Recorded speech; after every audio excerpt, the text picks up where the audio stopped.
Hello and welcome. We're at Dollywood in the Smoky Mountains, and it is a long one. This section of this park is absolutely massive. So we're about to enter Blazing Fury, which is located in the Craftsman's Valley. Now, as we go around and walk around, I'll run you through absolutely everything that was in here. The numbers on the map go from 43 all the way down to 71. There's lots and lots of shopping on the map. So if you're into your shopping, there's loads of merchandise that you can get.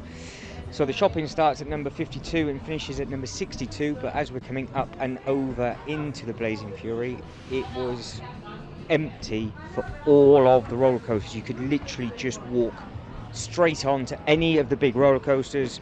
It was perfect for me. You did have to queue for all the Christmas shows because they had literally just put the lights up. So this was filmed on the Thursday, and I think the lights went up on the Monday.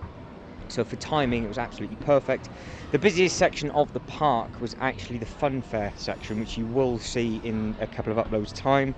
It was that busy, I actually ended up taking a load of photos because I just really couldn't get my arm up and do all the bits and pieces. But the fact that the queue for the bumper cars was bigger than the queue for this roller coaster just proves of the age demographic if you hit the time correctly. But this park literally had something for everybody. So in the full park tour, which I'm going to have ready for you guys and girls at Christmas, because obviously I am here at Christmas, but you can't see all of the lights. I thought I'd save the special video for you until a little bit closer to Christmas, and that's a full park tour at night, whereas this is just done in zones. But I have actually cut this video down. It is just over half an hour long currently, unless I cut any more off as I start doing this voiceover. But as we have a look at the Blazing Fury, I will sort of try and name them off as we go. But this is number 42 on the map. If you have been here at peak time, how long does this normally take for you to get on? But you can see I've literally just got straight on. Can't film on the rides. If you could, I didn't have any of the GoPro attachments with me, so I didn't. So you can't just hold on to the cameras and stuff like that. But the ride is massive. Now you can see it in the background. It is huge. I didn't expect it to be as big as what it was with regards just to how long you're on the ride for, but you can see it there in the background in the loop-to-loop and just shooting around. And there's plenty of screaming in the background as well, but amazingly I don't think I saw this ride full at all because there were so many trains running. As you saw, I just walked straight onto this one, but as you walk around the park, because this is such a tall ride, you can see it from the distance that it was never full. So I managed to get on all the roller coasters and basically sit where I wanted to sit.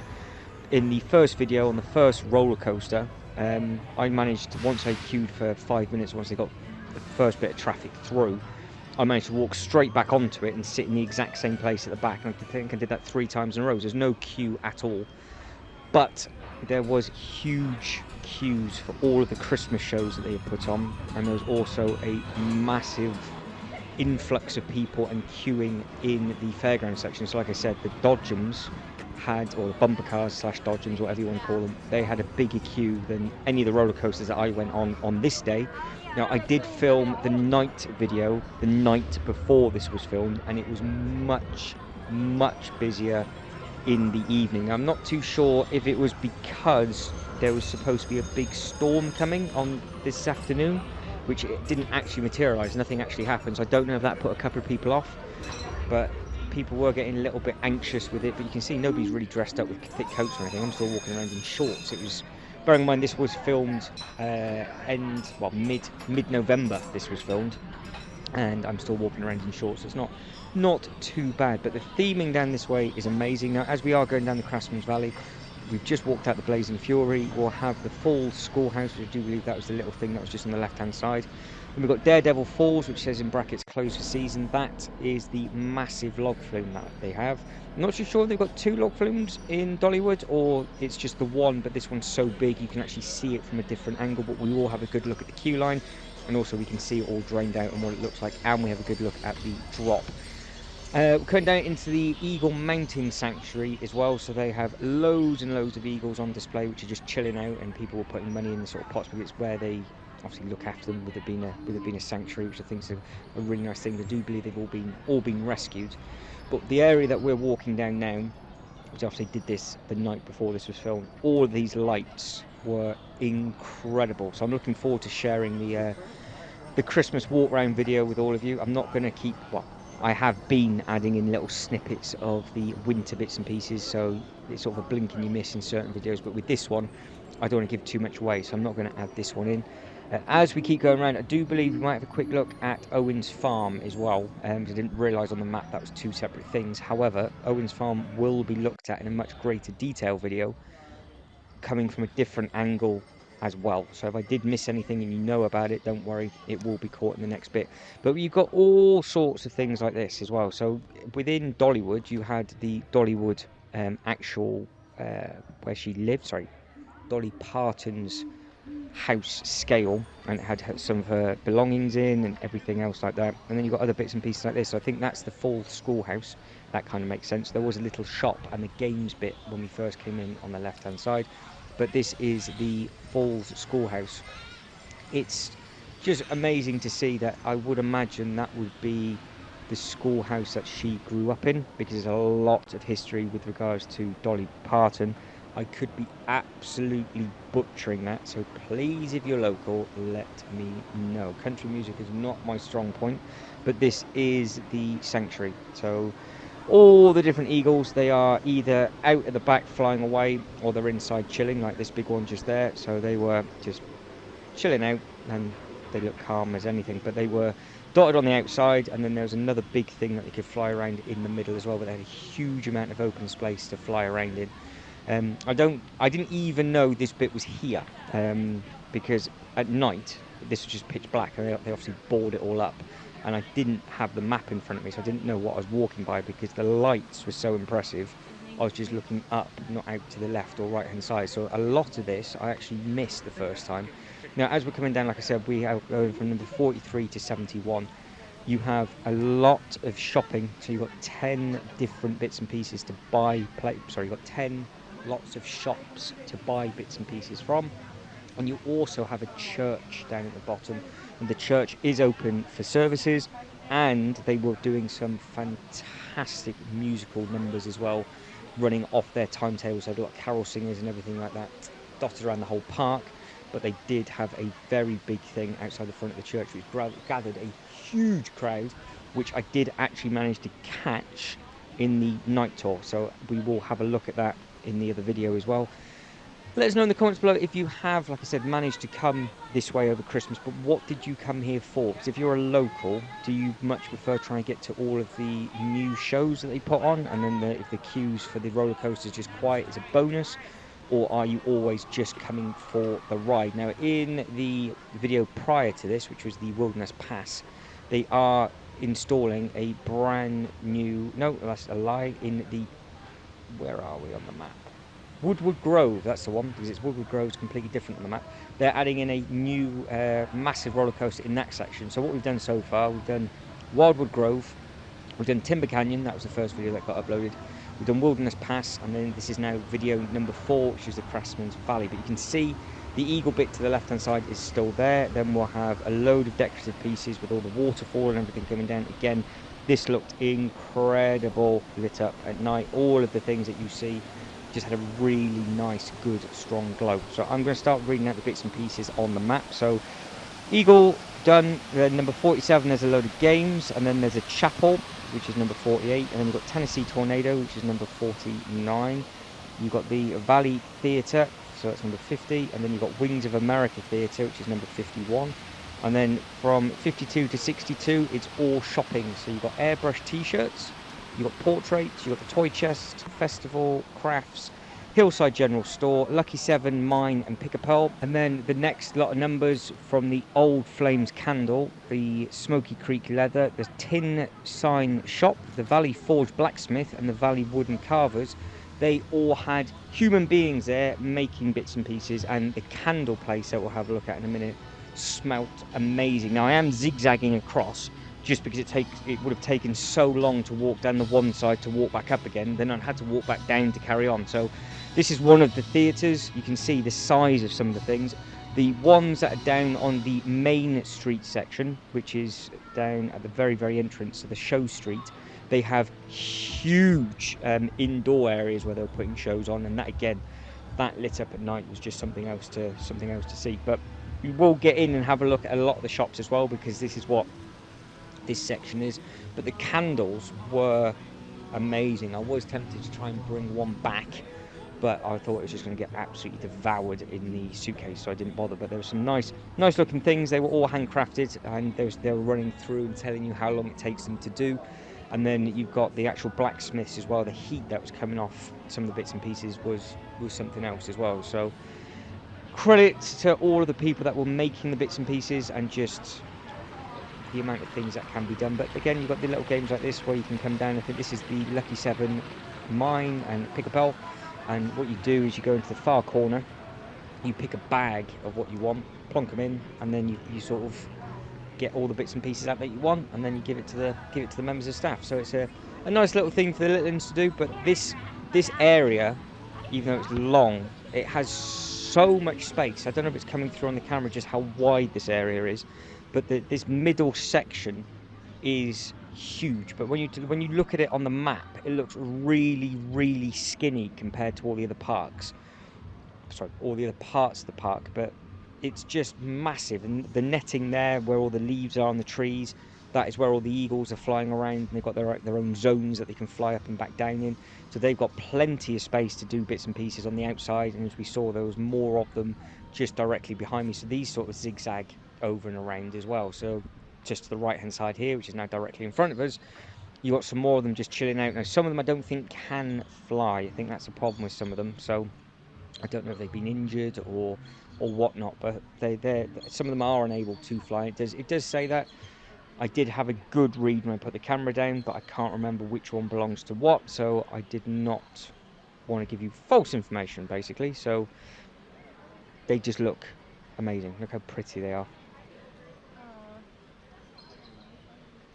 So if you have sponsored one of those, then obviously please do let us know. I don't know if it is like in the UK, if you can sponsor an individual bird and you can get to name the bird, or you get sent like care packages through the post or whatnot, because that's what they do at some of the zoos over in the UK. For example, you can sponsor a penguin and then you get given a penguin back every Christmas. They'll send you a Christmas card and so on and so forth. So I don't know if that's the same thing over in the States, but everybody can have their own discussions in the comments below. So as we keep moving down, we will soon start picking up a lot of the other bits and bobs. There's just a lot of water. There's a lot of things to soak in. Like I said, you can just imagine how amazing this looks lit up at night, because all the lights are going between all the trees, and they've wrapped the lights all around the trees as well. So it really is something to soak in.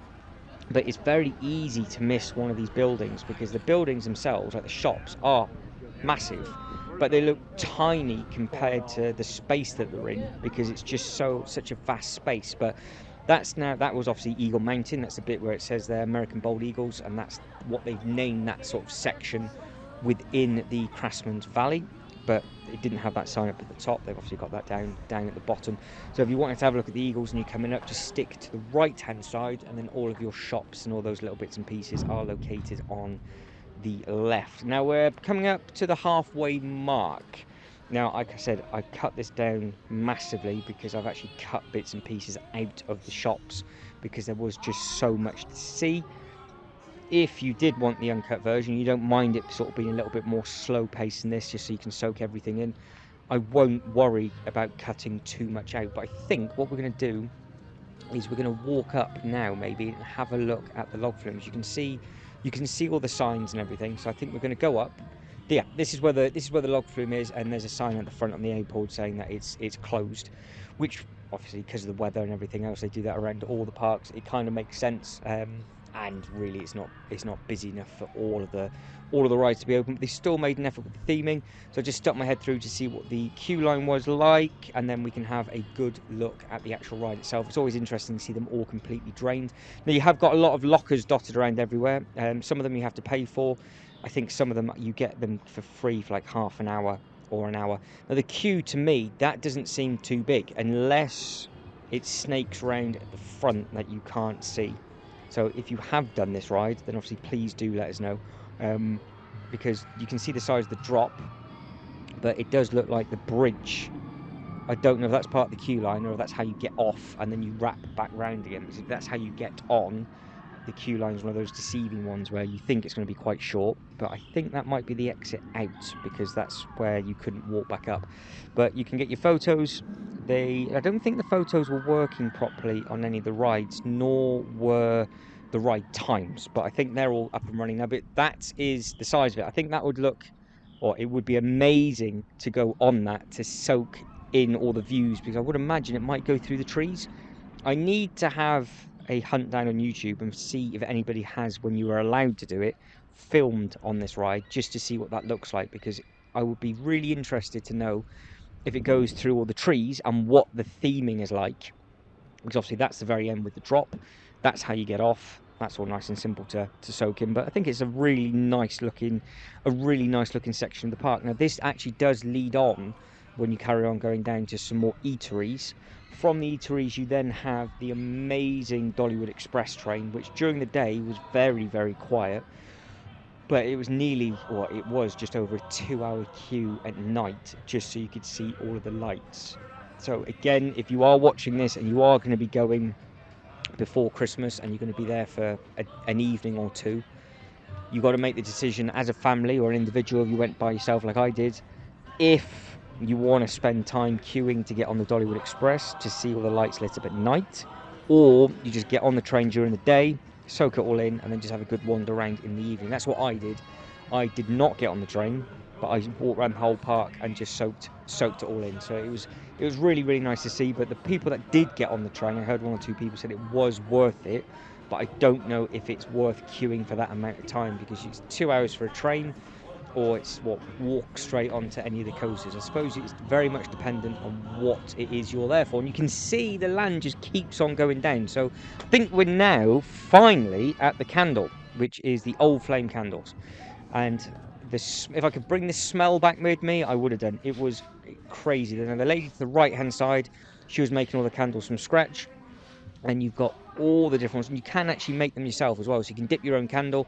It tells you the best ways of doing it. You can add your own color. I think you can even pick your own size and everything as well. So you can imagine this place being very, very busy in certain parts of the day. But again, I could just walk around and just not worry about just having to turn the camera off and take photos and just barging into everybody, because look at the amount of space that there is. So we have a good loop round. If you need to pause it on anything, obviously do so. Because it's more of a pan round than a zoom in, zoom out, because I can't do that because I'm on the GoPro. But some of them are seasonal cameras. You've got seasonal candles, so you can see you got your milkshakes and things. But there were some Halloween ones still left, because obviously they had just taken Halloween decorations down at the point of this was being filmed, and the Christmas bits and pieces were all up.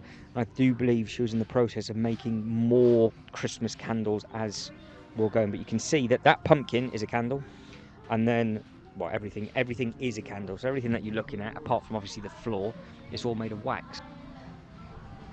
So it's a super cool thing to see and just experience. It's quite nice to see people still making stuff by hand, and as we walk around you'll see just like that, for example, the things that you can do with the displays. They do sell all these pieces in the gift shops, like I said, but this is very much a case of a big avenue with regards to picking up all the little gifts. And they did seem to fill up between the shows, so it was one of those areas where if people had just finished a show and they were coming out, especially again in the evenings, it was a very, very popular place to be. You can see the church there just to the left hand side with all the lights and everything on the trees. They had all the benches and everything out the front. That's where they actually did their shows. They did the shows outside, and obviously the church services take part on the inside of the actual church. Now we're going to the general store, and then we'll go in, have a look. Certain bits you'll notice that it is starting to get busier in certain bits and others, only because, like I said, it does depend on when the shows are kicking off, and obviously certain places like the candles isn't for everybody, whereas here you've got clothes for all age demographics and some toys and little bits and pieces like that. But we'll get round it, we'll have a quick look, and then we'll get back out. We've got about just over 10 minutes left to go, so hopefully I'm not boring you too much. The water right at the very end with the big wheel, again, that just looks amazing during the day, but one of those things that you just want to see when it's lit up at night. So it won't be long until that video will be done. That'll be done Christmas week. It'll either be done Christmas Eve or maybe Boxing Day. Not too sure whether to upload a video on the Christmas day, because I'm not too sure people will be too busy. But maybe I might be able to get a special one done for the Christmas period. But we will see, time depending. But again, you can see just how much there is with regards to clothing and everything else around this way. Now there is, the biggest shop is actually at the exit, obviously, as they're going to catch you as you come out. That thing is enormous, so you have to keep your eyeballs peeled for that one as we end up looking around. That's actually on the main sort of strip, and there's a big shop just down there, and that's located by the bakery. So if you are looking at the map for whatever reason, at least you know what you're looking for. But again, that's the church as we're coming over. Now I do believe we're going to walk straight over, hopefully, if I can remember what I do. And we'll have a quick look at the blacksmith area, and that's where they're creating all the different bits within there. That had some serious heat coming off and out, and there was a couple of different areas dotted around the park with able to sort of be seen with things being made or built or handcrafted. It was just nice to experience everything with regards to the atmosphere, and especially again at night when the shows and everything are on. It was just really interesting to see everybody build things and hear all the questions that they're getting asked, and just sort of almost seeing things being done in a bespoke handcrafted way. It was just a nice sort of atmosphere just as you walk around this section of the park. And again, there's a lot to take in within this.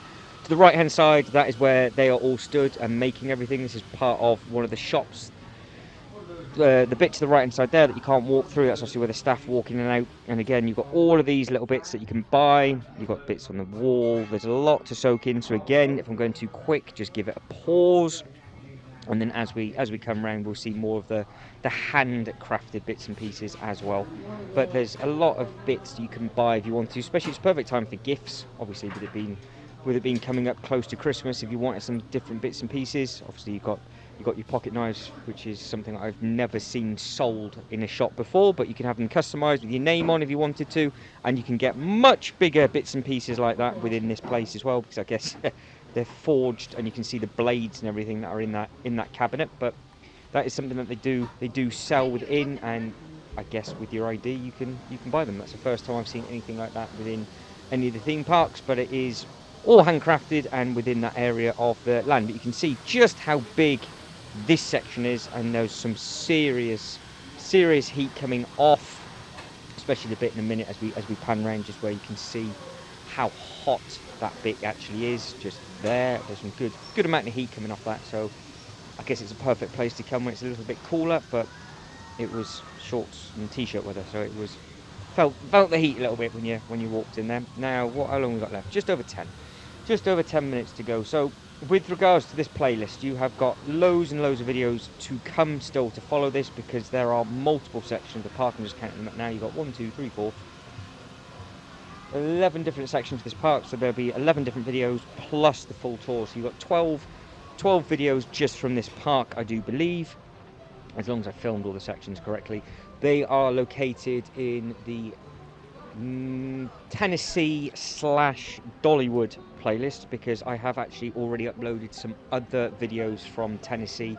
We managed to do the Gaylord walk around with all the ice sculptures, and there's a video of the hotel to come, because that was the largest indoor commercial hotel at one point. I'm still not too sure if that actually does hold the record still, but that was a phenomenal place to walk around, and I have actually seen some videos online of people staying there.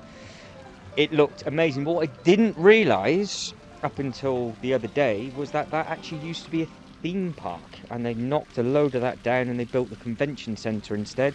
So if you know what I'm talking about and you can fill me in, please let me know, because I'd like to know more information about that before I put the video together, so I can share the information with other people. I've started to do research on it. Now I've found out that it actually used to have all the rides and things, and that got pancaked down and they didn't really have a plan in place, and I know it really affected all the locals and the tourism and everything like that. But that is a video to come. That is about, I don't know, maybe 3.5 hour drive, maybe 4 hour drive from this theme park. So Tennessee is a very big place. I would imagine one side to the other is the equivalent, it's ridiculous, it's probably 6 hour drive at least. But managed to do this bit from where I was and back down again, and that took a good amount of driving to get about. Now we're coming up, which I do believe this was a bit of a bonus bit that I didn't mean, or I sort of got lost at this part of the park, because I end up coming in to the different section, which I think is Owen's Farm. So we'll have a quick look in and around Owen's Farm, have a quick look at the theming, and then I'll double back on myself.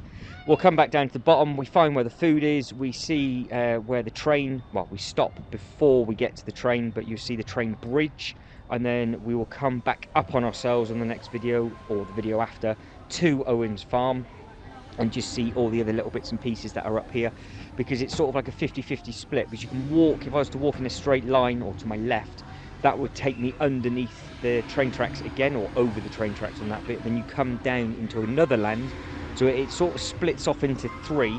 And this bit, without really paying too much attention on the map, it wasn't until I walked back out again that this was something completely different for Owen's Farm. So if you are looking on the map, this is attraction number 72 to 75. So in here on Owen's Farm, you've got the Barnstormers, you've got Granny's Garden, you've got the Little Pilot's Playground, and then you've got the grist mill and cinnamon bread. Now everybody was talking about this cinnamon bread, and the queue for it, and the queue for the other bit that was in the Craftsman's Valley. I'm trying to think what that would be. I think that might be either the smokehouse or the pork rinds.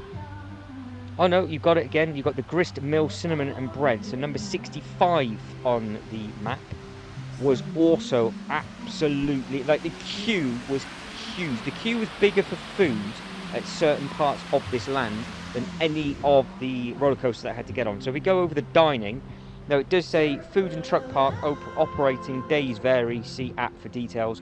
But number 64, you've got the Granny's ham and beans. 65 is grist mill and cinnamon bread. Then we've got the Hickory House barbecue, Mr. Jerry's sit and sip refreshments, Miss Lillian's barbecue corner presented by Bush and Beans, Miss Lillian's smokehouse, pork rinds, and Tennessee tornado dipping dots, and that is all underneath the dining. So that is number 63 to 71 on the dining for the Craftsman's Valley, as we are making our way back into it now. We've just had a quick look around the Owen's Farm, which, like I say, I'll go into that in much greater detail. So I'm coming back on myself to then turn right, and they have got a lot of the dining bits all dotted together, and again they've got a lot more shops. So even though there's only a couple of minutes left, we will go down quite quickly, because I don't think I can get in some of them, because obviously they're food places and there's quite a big bit of a queue. So I've managed to get into most of the shops. I've just not managed to get into obviously all the food eateries, but at least you know that they are all there, and there are a lot of them, especially within this section of the park. I think the Craftsman's Valley has the most numbers on the map. Looking at the amount of dining, I think it might be joint top with maybe two others. So there is a lot of different places to eat. Now this is obviously all crafted wood. Some of the detail that went into this, obviously the prices as well were massive. So that's $1,299 for the larger bear. Would you want to take one of those back with you? Is that something that you have on display back at home? It's amazing to think that they were all done by hand, so you can understand why they cost so much money, the amount of time, effort and skill that has gone into them. But they do have little teeny tiny things as well, so there's something for everybody within this section, and it was just nice to see and soak it all in. I did manage to take a load of photos of the places that I went around as well, which I will be uploading in the full tour video as well. So there's plenty of bits still to come. So if I have missed anything and you are a local, don't worry about it too much. Hopefully I caught it, but then if you are a local, you know what it is. So this is just meant for either bring back memories if you've already been to the park, or just to help anybody that is going to be coming for the rest of this year. I have absolutely no idea about the 2023 opening hours. That will all be on the Dollywood website, but I think the Christmas shenanigans carry on until maybe the first week of January or the 1st of January. Then it will stop, because they did open, or this did open end of October. It all got taken out, and then the first week of November they'd flipped all the park around, put all the Christmas decorations up, and they had done an absolutely amazing effort with everything. So how quickly they spat all the bits and pieces around and rotated everything around is a massive credit to everybody that was working within this park. It was unreal really how much detail and all the lighting that went in there. I would like to know how much lighting wise it differed compared to the Halloween walk round, or if the lights were used and they've just managed to got different changed LEDs. But again, let us know in the comments below. that was smooth as we walk round to the other shops. You've got a big Christmas tree section to the left. You've got another section in here to the right hand side, which we're now looking at now, where you can get all your painting and all the little bits and pieces within there. And then I think what we'll do, we'll walk down and then we'll end up cutting through. We might end up walking past a couple of the Christmas trees, and then we get to the bottom. So we're skipping down now because it is starting to get busier down at this bit, because that's your sit and sip. So that is where obviously you can grab a lot of bits and pieces to drink. The bit over our head actually travels all the way up for ages. So that's all the water. You can hear that going around. And this is where you get the cinnamon from, I think. But I came back around this way a little bit later on, and the queue was absolutely enormous. So they must like their cinnamon bread over in this way. But we are located in Pigeon Ford, and within Pigeon Ford itself, if you were obviously to come before or after the theme park, there is a lot of nice places to eat. The strip is absolutely massive that you can walk down if you wanted to. Obviously a lot of people drive, but it is walkable. Depending on where your hotel is, will depend on what places you can walk to, but the strip is so long, you probably would need to end up driving down to come back up to your hotel. But I would imagine a lot of people would grab a good meal on the way out if for whatever reason they couldn't find what they wanted to eat within the park. But like I said, Dollywood is absolutely ramsacked full of good dining options, and you are really, really spoiled for choice. I mean, we're looking at now a really big area where you can eat. This thing wraps around. You can see where all the green bits are. That's where we'll be sat down on the tables, and you can just grab whatever it is that you wanted to eat and then crack on and go from there. But we are slowly starting to run out of time. So guys, if you can like and subscribe and all that good stuff, that'd be absolutely fantastic. Hopefully you find it helpful. I know this one's a little bit different with regards to, it's more eateries and shows than it is the rides, but that is why I think Dollywood is almost a perfect mix for families, because it literally has something for everybody. But you could spend all day just at these shows, you could spend all day walking around the park and getting onto the rides, or you could just spend most of the day looking at all the shops and everything. You would need 2 good days just to have a look around, I would imagine, if you wanted to soak it all in and get on the rides that you wanted to get on. Obviously for me, I managed to get round and do everything in the day, but I didn't get to see any of the shows. But that is the size of the train. It is a rather large one, so it's an old school steam train, so that is the Dollywood Express as it goes round. And then from there, I think we'll walk down to the water mill, which you can see just a little bit further down on the right hand side. But that train just kept going and going and going with the amount of carriages, and it is rammed. So just remember, I said the queue for the train during the day wasn't that bad compared to what it was at night, but you can see the amount of people that are on that train. You have to get there, I think, half an hour before the train departs. I think the train might run every hour, and the ride might be about 20 minutes or so, because they've got to refill it back up with water and do all the other bits and pieces that you need to do on this steam locomotive. But as you can fully well imagine, when all the shows and everything are running and the train's full, that means the rides will be free for you to get on and go. Now, this chap there was making a lot of little bits and pieces, all like handheld. I think that says bracelets and things on the front. He was having a really good conversation about maybe fixing a watch. So I think maybe it was to do with that. It wasn't to do with the strap. But he said he just didn't have the tool with him, so the guy he couldn't fix it for the gentleman. But I did overhear them say that as I was walking past. So hopefully the guy got it all sorted at the end. But we are completely out of time. So guys, that is it. I am done. I'm going to let you soak in the last minute or so as I walk around and just look at all the little bits and pieces. But guys, as always, thank you very much for watching. You guys take care, and I'll catch you in the next one. Ta-da.